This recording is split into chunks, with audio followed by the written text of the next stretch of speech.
কাজ করলে রোজা ভাঙে না, আমরা সেগুলো খুব সংক্ষেপে জেনে নিব। এক নম্বর হচ্ছে, কেউ যদি অনিচ্ছাকৃতভাবে পানাহার করে, রমজানের দিনের বেলায় যদি অনিচ্ছাকৃত অর্থাৎ ভুলে গিয়ে যদি কেউ খায় অথবা জোর করে যদি তাকে কেউ খাইয়ে দেয়, খেতে বাধ্য করে, এই সমস্ত কারণে কিন্তু রোজা ভাঙবে না।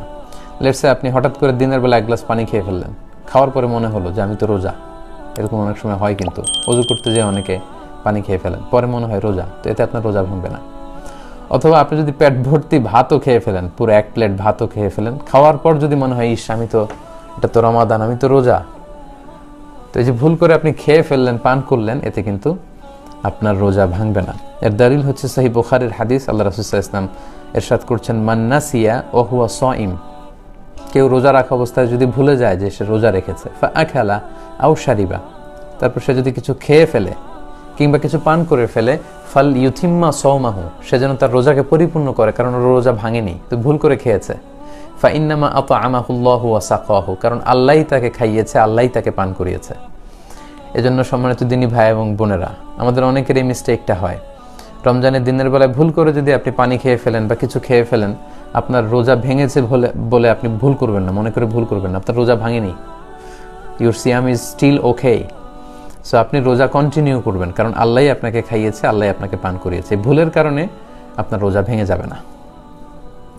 আরেকটি হাদিসের দলিল, যে হাদিসটি সহিহ ইবনে হিব্বানে এসেছে, মুস্তাদরাকে হাকিমে এসেছে, আল্লাহর হাবিব সাল্লাল্লাহু আলাইহি ওয়াসাল্লাম বলছেন, মান আফতারা ফি শাহরি রমাদানা নাসিয়ান, কেউ যদি রমজান মাসে দিনের বেলা ভুল করে কিছু খেয়ে ফেলে, ফালা কাদা আলাই ওয়ালা কাফারা, তাহলে তার কাজাও করা লাগবে না, কাফারাও দেয়া লাগবে না, কারণ তার রোজাই তো ভাঙেনি। তাই ভুল করে খেলে পান করলে রোজা ভাঙে না, এ হচ্ছে প্রথম কথা। দুই নম্বর কথা হচ্ছে, যারা বিবাহিত, দিনের বেলা যদি বিবাহিত কেউ ভালোবাসার আতিশায্যে তার স্ত্রীকে জড়িয়ে ধরে কিংবা কিস করে, এই কিসিংয়ের কারণে এবং হাগিংয়ের কারণে, ভালোবাসা প্রকাশ করার কারণে, এগুলোতে রোজা ভাঙে না। কিন্তু আমরা সাজেস্ট করব যে এই জাতীয় কাজে যাতে আমরা দিনের বেলা জড়িয়ে না পড়ি, কারণ আপনি যদি আপনার বিবাহিত স্ত্রীকে জড়িয়ে ধরেন বা কিস করেন, এতে হয়তো আপনি সেক্সুয়ালি আরও এক্সাইটেড হয়ে যেতে পারেন, হয়তো এক পর্যায়ে আপনি একেবারে ফাইনাল ডেস্টিনেশনে চলে গেলে আপনি হয়তো ফিজিক্যাল ইন্টিমেসিতে গেলেন বা ফিজিক্যাল ইন্টারকোর্সে গেলেন, আপনি একটা হারাম কাজ করে ফেলেন। এবং আগেই আমরা এ ব্যাপারে সতর্ক করেছি যে সেক্ষেত্রে আপনার শুধু কাজা করলেই হবে না, কাফারাও দেওয়া লাগবে, এবং এটা একটা বড় ধরনের ওয়ার্নিং এবং মহাবিপদে তখন আপনি পড়ে যাবেন। এজন্য আমরা সাজেস্ট করি যে দিনের বেলায় এই জাতীয় কাজ যেন আমরা না করি। তারপরেও কেউ যদি ভালোবাসার আতিশায্যে দিনের বেলায় আপনার স্ত্রীকে যদি আপনি জড়িয়ে ধরেন বা চুমু খান, এতে কিন্তু আপনার রোজা ইনশাআল্লাহ ভাঙবে না। এর দলিল হচ্ছে সহিহ মুসলিমের হাদিস, আম্মা জান আয়েশা রাদিয়াল্লাহু তাআলা আনহা, আল্লাহ রাসূল সাল্লাল্লাহু আলাইহি ওয়াসাল্লামের প্রিয়তমা সহধর্মিণী, তিনি নিজেই বর্ণনা করছেন যে তিনি বলছেন, কানা নাবিয়্যু সাল্লাল্লাহু আলাইহি ওয়াসাল্লাম ইউকাব্বিলু ওয়া হুয়া সাইম, আল্লাহ রাসূল সাল্লাল্লাহু আলাইহি ওয়াসাল্লাম রমাদান মাসে দিনের বেলায় আমাকে চুমু দিতেন, ওয়া ইউবাশিরু ওয়া হুয়া সাইম, এবং তিনি আমাকে জড়িয়ে ধরতেন, আগলে রাখতেন রোজা রাখা অবস্থায়। তো এটাই প্রমাণ করে যে চুমু দিলে বা স্ত্রীকে জড়িয়ে ধরলে, কিস করলে বা হাগ করলে, এতে করে কিন্তু আপনার রোজা ভাঙবে না। তবে আমরা এটাকে সাজেস্ট করি না, যেহেতু এটার কারণে আপনি সেক্সুয়ালি এক্সাইটেড হয়ে যেতে পারেন এবং আপনি বড় ধরনের কবিরা গুনাহে লিপ্ত হয়ে যেতে পারেন। তবে কারো যদি নিজের ওরকম কন্ট্রোল থাকে, তাহলে এরকম ঘটনা যদি ঘটে যায়, তাহলে আপনার রোজা ভাঙবে না ইনশাআল্লাহ। 3 নাম্বার হচ্ছে ওয়েট ড্রিম, যেটাকে আরবিতে বলে আল ইহতিলাম, বাংলায় অর্থ দাঁড়াবে স্বপ্নদোষ। অর্থাৎ রমাদানের দিনের বেলা আপনি ঘুমিয়ে আছেন, এমন কিছু হয়তো স্বপ্নে দেখেছেন যেটার কারণে আপনার উত্তেজনা চলে এসেছে এবং সিমেন আউট হয়েছে, দেহ থেকে বীর্যপাত হয়েছে। তো এটার কারণে কিন্তু আপনার রোজা ভাঙবে না, কারণ আপনি ঘুমিয়েছিলেন। আমরা শুরুতেই শুনেছি যে রুফি আল কালামু আন সালাসা আনিন নাইমি হাত্তা ইয়াস্তাইকিযা, ঘুমন্ত ব্যক্তির উপর থেকে শরীয়তের বিধানকে রহিত করা হয়েছে যতক্ষণ না সে জাগ্রত হয়।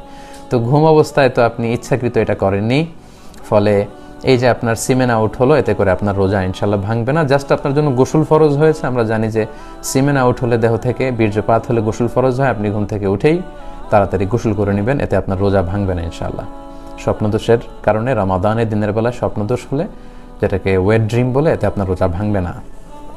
4 নাম্বার হচ্ছে ব্লাড টেস্ট। অনেকে জিজ্ঞেস করে যে হুজুর, রমাদানে রোজা রেখে ব্লাড টেস্ট করা যাবে কিনা? কি মনে হয় আপনাদের, ব্লাড টেস্ট করা যাবে? হ্যাঁ, ঠিকই বলেছেন, ব্লাড টেস্ট করা যাবে। ব্লাড টেস্ট করলে রোজা ভাঙবে না ইনশাআল্লাহ, যেহেতু এটা খুব অল্প পরিমাণের রক্ত নেওয়া হয়, সামান্য কিছু রক্ত নিয়ে সাধারণত এই মেডিকেল টেস্টগুলো করা হয়। এতে রোজাদারের দেহে কোনো প্রভাবও পড়ে না, কোনো দুর্বলতাও আসে না, ফলে আপনার রোজা ভাঙবে না ইনশাআল্লাহ। 5 নাম্বার হচ্ছে অনিচ্ছাকৃত যদি কেউ বমি করে তাহলে রোজা ভাঙবে না। কি কি কাজ করলে রোজা ভেঙে যায়? সেক্ষেত্রে আমরা বলেছিলাম যে ইচ্ছা করে রোজা অবস্থায় যদি কেউ বমি করে তাহলে তার রোজা ভেঙে যায়। তাহলে ওই হাদিস থেকে আমরা বুঝতে পারছি যে অনিচ্ছাকৃত যদি কারো বমি আসে, এবং ওই হাদিসটা আমরা উল্লেখ করেছি যে অনিচ্ছাকৃত যদি কেউ ভমিটিং করে ফেলে তাহলে কিন্তু ওই ভমিটিংয়ের কারণে তার রোজা ভাঙবে না ইনশাআল্লাহ। 6 নম্বরে হচ্ছে নোজ ব্লিডিং, নাক দিয়ে অনেক সময় রক্ত পড়ে অনেকের, এতে রোজা ভাঙবে কিনা? না, এতে যেহেতু অল্প রক্ত, এটা কোনো প্রভাব ফেলে না দেহে, এতে করে ইনশাআল্লাহ রোজা ভাঙবে না। রমজান মাসে অনেকের দাঁত ফেলা লাগতে পারে, রিমুভিং টুথ ডিউরিং রমাদান। তো যদি কারো দাঁত পড়ে যায় বা দাঁত ফেলতে হয়, দাঁত ফেলার কারণে যে সামান্য ব্লিডিং হয়, এতে ইনশাআল্লাহ আপনার রোজা ভাঙবে না। 8 নম্বর হচ্ছে ইনজেকশন। অনেকে এই প্রশ্নটা আমাদের করে থাকেন যে রমাদান মাসে ইনজেকশন পুশ করা যায় কিনা।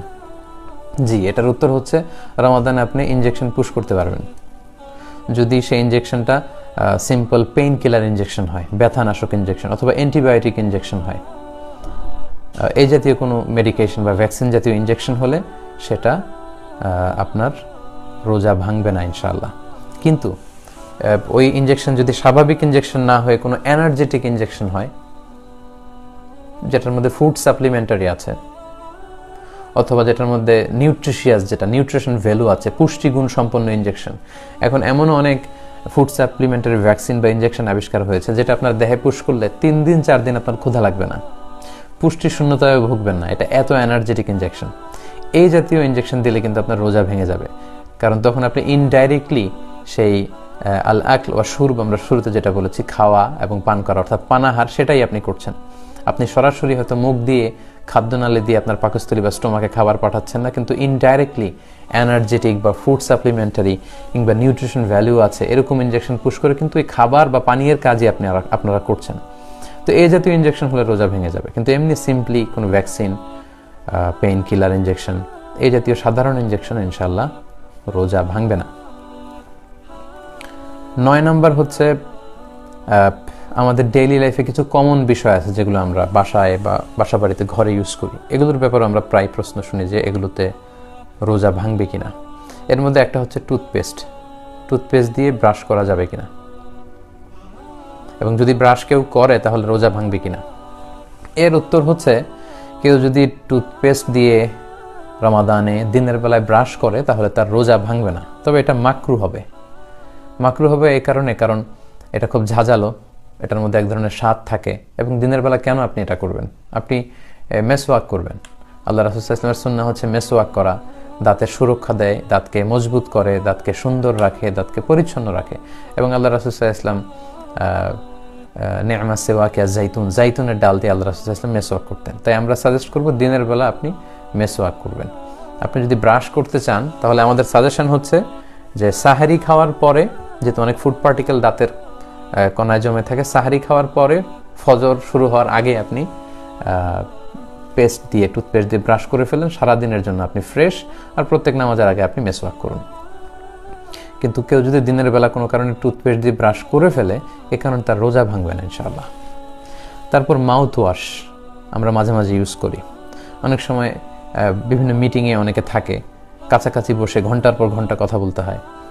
এই জাতীয় সোশ্যাল এঙ্গেজমেন্টের সময় অনেকে ওই মিটিংগুলোতে যাওয়ার আগে মাউথ ওয়াশ দিয়ে কুলি করে আসে। তো কেউ যদি মাউথ ওয়াশ দিয়ে কুলি করে তার রোজা ভাঙবে কিনা? না, এতে তার রোজা ভাঙবে না। এক্ষেত্রেও তার রোজা মাকরু হবে, যেহেতু এটার একটা স্বাদ আছে, এবং এটা সে না নিলেও পারতো।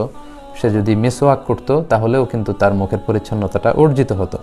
এজন্য আমরা রমাদানের দিনের বেলায় টুথপেস্ট এবং মাউথ ওয়াশ এগুলো ব্যবহার করার ক্ষেত্রে উৎসাহিত করি না, অনুৎসাহিত করি। আমরা সবসময় মেসওয়াকের কথা বলি।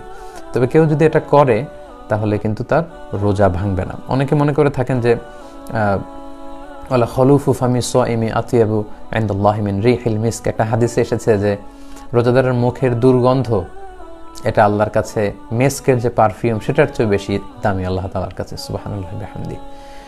সো এই দুর্গন্ধ আল্লাহর কাছে দামি বলে আপনি সারাদিন দাঁত না মেজে মেসওয়াক না করে দুর্গন্ধ মুখ করে রাখবেন, বিষয়টি কিন্তু এমন নয়। এটা বলা হয়েছে ফামিস সাইম, রোজাদারের মুখের গন্ধ, যেটা সারাদিন ফাস্টিংয়ের কারণে তার পাকস্থলী থেকে একটা ব্যাড স্মেল বা ব্যাড ওডর আসে। স্বাভাবিক যে গন্ধটা, সেটা হচ্ছে আপনি সবসময় মেসওয়াক করার পরেও সারাদিন ফাস্টিংয়ের কারণে এক ধরনের গন্ধ আসবে সেটা। তাই বলে আপনি দাঁত পরিষ্কার না করে নিজেকে অপরিচ্ছন্ন রেখে কিন্তু অন্য কাউকে কষ্ট দিতে পারবেন না। তাহলে টুথপেস্ট এবং মাউথওয়াশ ইউজ করলে রোজা ভাঙে না, কিন্তু এটাকে আমরা অনুৎসাহিত করি। এবং টুথপেস্ট দিয়ে ব্রাশ করতে চাইলে বেটার আপনি সাহারি খাওয়ার পরে ফজর শুরু হওয়ার আগেই আপনি এটা শেষ করে ফেলবেন। আমরা দিনের বেলা মেসওয়াকের ব্যাপারে সবসময় উৎসাহিত করে থাকি। মেসওয়াক এটা দাঁতের জন্য ভালো এবং এটা আল্লাহ রাসূল সাল্লাল্লাহু আলাইহি ওয়াসাল্লামের সুন্নাহ, ডিরেক্টলি সুন্নাহ। সো সেটা করবেন ইনশাআল্লাহ। এরপর অনেকে প্রশ্ন করে থাকেন আতর দেয়া যাবে কিনা, পারফিউম দেয়া যাবে কিনা। হ্যাঁ, রমাদানের রোজা রেখে আতর ব্যবহার করা যায়, পারফিউম ব্যবহার করা যায়। আল্লাহর হাবিব সাল্লাল্লাহু আলাইহি ওয়াসাল্লাম রমাদানেও তিনি আতর ব্যবহার করতেন, এতে আপনার রোজা ভাঙবে না। এরপর চোখের ড্রপ, চোখের সমস্যার কারণে আমাদের অনেকের চোখের ড্রপ ইউজ করা লাগে, এতে রোজা ভাঙবে কিনা? না, এতে রোজা ভাঙবে না। সুরমা দিলে রোজা ভাঙবে না। মেয়েরা যদি চোখের সৌন্দর্যের জন্য আইলাইনার ইউজ করে, এগুলোতে রোজা ভাঙে না। কারণ হাদিস আমরা দেখেছি যে রমাদানে সাহাবারা চোখে সুরমা দিয়েছেন, আল্লাহ রাসূল সাল্লাল্লাহু আলাইহি ওয়াসাল্লাম সুরমা দিয়েছেন, এবং এটা কোনো খাবার জাতীয় কিছু না যেটা পেটে পচবে। সো আই ড্রপ দেয়া যাবে, এতে রোজা ভাঙে না। সুরমা দেয়া যাবে, এতে রোজা ভাঙে না। আইলাইনার এগুলো ইউজ করা যাবে, রোজা ভাঙে না। আরেকটা কমন প্রশ্ন সব সময় আমাদেরকে জিজ্ঞেস করে যে আমার আম্মা অসুস্থ, ডায়াবেটিক্সের পেশেন্ট, ইনসুলিন দেয়া যাবে কিনা রমাদানে? এটা একটা কমন কোশ্চেন। কারণ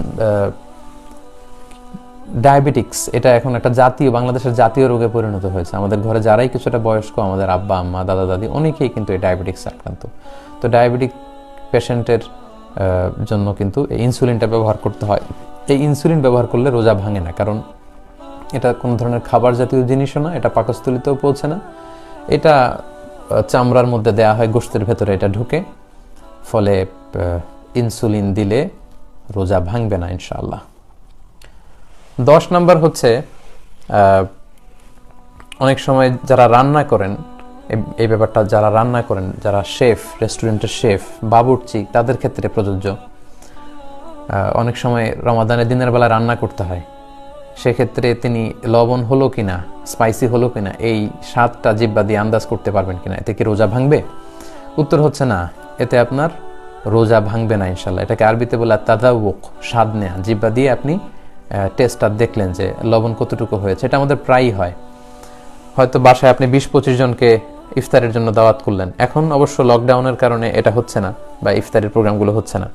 বাসায় যদি 20-25 জনকে দাওয়াত করেন এবং তারা এসে খাবে, ওই খাবারটাতে যদি খুব বেশি লবণ হয়ে যায় তাহলে মেহমানদের কষ্ট হবে। এজন্য জিহ্বার একেবারে সামনের অংশ দিয়ে জাস্ট লবণটা ঠিক আছে কিনা বা স্পাইসিটা ঠিক আছে কিনা এটা আপনি দেখে সাথে সাথে কুলি করে ফেলবেন, এতে আপনার রোজা ভাঙবে না। অথবা ইফতারের প্রোগ্রামে লেটসে 500 মানুষের বিরিয়ানি রান্না করা হবে, এখন এটাতে যদি লবণ বেশি হয়ে যায় তাহলে তো 500 মানুষের রোজাদারের কষ্ট হবে।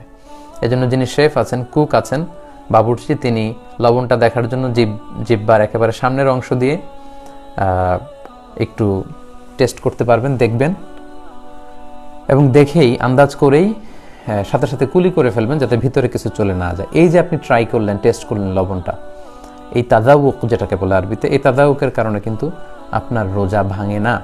কারণ আল্লাহ রাসূল সাল্লাল্লাহু আলাইহি ওয়াসাল্লাম তিনি রমাদানে দিনের বেলায় মেসওয়াক করতেন কাঁচা জাইতুনের ডাল দিয়ে। তো যারা জাইতুনের কাঁচা ডাল দিয়ে মেসওয়াক করেন তারা দেখবেন যে এটার মধ্যে একটা লবণাক্ত স্বাদ আছে, একটা ঝাঁজ আছে। তো এই ঝাঁজ কিন্তু মেসওয়াক করতে গেলে জিহ্বায় লাগে, এতে আমাদের রোজা ভাঙে না। পাশাপাশি আমাদের বাংলাদেশে অনেক জায়গায় দেখবেন যে কিছু কিছু টিউবওয়েলের পানি খুব লবণাক্ত বা একটু মিষ্টি মিষ্টি। তো এই সমস্ত লবণাক্ত পানি দিয়ে কিন্তু অজু করা যায়। তো অজু করার জন্য যখন আপনি কুলি করলেন, ওই কুলি করাতে কিন্তু লবণাক্ত পানির স্বাদ আপনার জিহ্বায় লাগে, কিন্তু ওই জিহ্বায় লাগার কারণে কিন্তু আমাদের রোজা ভাঙে না। তো সে কারণেই যদি খাবারের লবণ ঠিক আছে কিনা এটা দেখার জন্য জিহ্বার সামনের অংশ দিয়ে যদি আপনি জাস্ট সিম্পলি একটু ট্রাই করেন, দেখেন, সাথে সাথে কুলি করে ফেলেন, এতে রোজা ভাঙবে না ইনশাআল্লাহ। আমি আমার লাইভের একেবারে শেষ পর্যায়ে চলে এসেছি। এবার কিছু ডিসপিউটেড ইস্যু নিয়ে কথা বলবো, অর্থাৎ এতক্ষণ যা বলেছি এগুলো খুব সুস্পষ্ট, এগুলোর ব্যাপারে তেমন কোনো মতবিরোধ নেই। এবার বলবো কিছু বিষয় আছে যেগুলো নিয়ে স্কলারসদের মধ্যে মতবিরোধ আছে, সেক্ষেত্রে আমি আমার ব্যক্তিগত তেমন কোনো অপিনিয়ন দিতে চাচ্ছি না, আমি স্কলারদের কি মতামত আছে আপনাদের সাথে একটু করে শেয়ার করব। যে সমস্ত বিষয়ে মতবিরোধ আছে যে এগুলোতে রোজা ভাঙবে কি ভাঙবে না, এবং এ ব্যাপারে প্রায় আমরা অনলাইনে কথা শুনি এবং আমাদেরকে প্রশ্ন করা হয়, এর মধ্যে একটি হচ্ছে ইনহেলার অথবা নেবুলাইজার ফর অ্যাজমা পেশেন্ট, যাদের হাঁপানির রোগী আছে, শ্বাস নিতে কষ্ট হয়। এই ইনহেলার দিলে রোজা ভাঙবে কিনা, ইনহেলার যদি কেউ দেয় এতে করে রোজা ভাঙবে কিনা। এক্ষেত্রে কথা হচ্ছে, স্কলারদের অপিনিয়ন হচ্ছে যদি এটা স্বাভাবিক ইনহেলার হয়, অর্থাৎ পাফার ইনহেলার বলে, যেটা দিয়ে শুধু অক্সিজেন প্রেস করা হয়, এতে রোজা ভাঙবে না ইনশাআল্লাহ। কিন্তু যদি ভ্যাপোরাইজেশন থাকে, মানে এক ধরনের ধোঁয়া যেখানে মেডিসিনের পার্টিকেল থাকে এবং এটার সমূহ সম্ভাবনা আছে পাকস্থলীর ভেতরে চলে যাওয়ার, পাশাপাশি ড্রাই পাউডার ইনহেলার যেটাকে ডিপিআই বলে, ক্যাপসুল সেট করে তারপরে এই ইনহেলারটা ব্যবহার করতে হয়। এই জাতীয় ইনহেলার যদি হয় তাহলে এটার পার্টিকেল স্টোমাকে চলে যাওয়ার সম্ভাবনা বেশি, ফলে এতে করে রোজা ভেঙে যাবে। সো এটা একটা ডিসপিউটেড ইস্যু, স্কলারদের মধ্যে এ ব্যাপারে মতবিরোধ রয়েছে। যেমন শায়েখ বিন বাজ, মোহাম্মদ ইবনে সালিহ আল উসাইমিন এবং the standing committee for issuing fatwas in Saudi Arabia, তাদের মতে ইনহেলার যদি ইউজ করা হয় অ্যাজমা পেশেন্টের জন্য তাহলে রোজা ভাঙবে না, কারণ এটা প্রেস করলে এটা ফুসফুসে যায়, এটা স্টোমাকে যায় না, ফুসফুসকে প্রসারিত করার জন্য ব্যবহৃত হয়। তাদের মতে ইনহেলার ব্যবহার করলে রোজা ভাঙবে না। তাহলে ডিসপিউটেড ইস্যুগুলোর 1 নম্বরটা আমরা শুনলাম। 2 নম্বর হচ্ছে সাপোসিটরি, যেটাকে অনেক সময় ডুশও বলি আমরা বাংলায়। প্রচণ্ড গায়ে ব্যথা কিংবা প্রচণ্ড জ্বর, তো এই জ্বরকে থামানোর জন্য স্বাভাবিক ওষুধে যখন রোগী সুস্থ হচ্ছেন না, তখন ফাইনালি ডাক্তার তাদেরকে ডুশ ইউজ করতে বলে, সাপোসিটরি ইউজ করতে বলে। অ্যানাল পেইন, অ্যানাল মেডিসিন যেটা অ্যানাল পিল, অর্থাৎ পথে পায়খানার রাস্তা দিয়ে এই ডুশটা ঢুকানো হয়। তো এটাও কিন্তু ডিসপিউটেড ইস্যু। সেক্ষেত্রে ইবনু তাইমিয়া রহিমাহুল্লাহর মতামত হচ্ছে এতে করে রোজা ভাঙবে না, কিন্তু হানাফি ফতোয়া অনুযায়ী পথ দিয়ে এই জাতীয় ওষুধ ঢুকালে এতে রোজা ভেঙে যায়। তো সেক্ষেত্রে আমরা বলতে পারি যে সাধারণত সাপোসিটরি দেয়া হয় কিন্তু খুব ইমার্জেন্সি পিরিয়ডে, সে যখন প্রচণ্ড রোগী, প্রচণ্ড জ্বর তার গায়ে, তো সেক্ষেত্রে তো আপনার জন্য রোজা ভাঙার সুযোগ দেয়া হয়েছে। আপনি যদি খুব বেশি অসুস্থ হয়ে যান, আমরা মারিদের ডিসকাশনে আমরা বলেছি প্রচণ্ড যখন অসুস্থ হয়ে যাবেন তখন তার জন্য রোজা ভাঙা জায়েজ, আপনি সাপোসিটরি নিয়ে পরে কাজা করে নিলেই হবে ইনশাআল্লাহ। 3 নম্বর হচ্ছে এয়ার ড্রপ। আমরা নাকের ড্রপের ব্যাপারে বলেছি যে nose is a gateway to reach to the stomach, নাক দিয়ে খাদ্যনালীতে খাবার পাঠানো যায় এবং এটা একটা গেটওয়ে স্টোমাকে পৌঁছার। সো নাকের ড্রপ তো রোজা ভেঙে যাবে। কিন্তু এয়ার ড্রপ, কানের ড্রপের ব্যাপারে স্কলারদের মধ্যে মতবিরোধ রয়েছে। মডার্ন স্কলারদের মতে কানের ড্রপ দিলে রমাদানের দিনের বেলায় যদি কেউ ড্রপ ইউজ করে তাহলে রোজা ভাঙবে না, কিন্তু হানাফি মাযহাব মতে কিন্তু রোজা ভেঙে যাবে। হানাফি বিভিন্ন ফতোয়ার কিতাবে এ ব্যাপারে আলোকপাত করা হয়েছে যে কানে তেল দিলে বা এই জাতীয় ওষুধ ইউজ করলে এতে রোজা ভেঙে যাবে। আমরা সেক্ষেত্রে হানাফি মাযহাবের একটা প্রসিদ্ধ ফিকার কিতাব হেদায়ের কথা উল্লেখ করতে পারি, যেটা বাংলাদেশে কওমিতেও পড়ায়, আলিয়াতেও ফাজিলে এটা পড়ানো হয়। তো সেখানে ওনারা উল্লেখ করেছেন যে কানে তেল দিলে বা ওষুধ ইউজ করলে এতে করে রোজা ভেঙে যায়।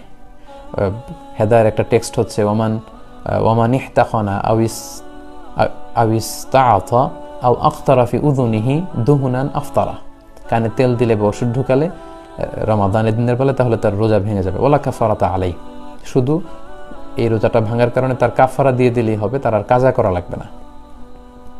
তাহলে এই ডিসপিউটেড ইস্যুটার ক্ষেত্রে আমরা মেজরিটি স্কলারদের দেখলাম যে কানে ড্রপ দিলে রোজা ভাঙে না, কিন্তু হানাফি ফতোয়া অনুযায়ী রোজা ভেঙে যাবে।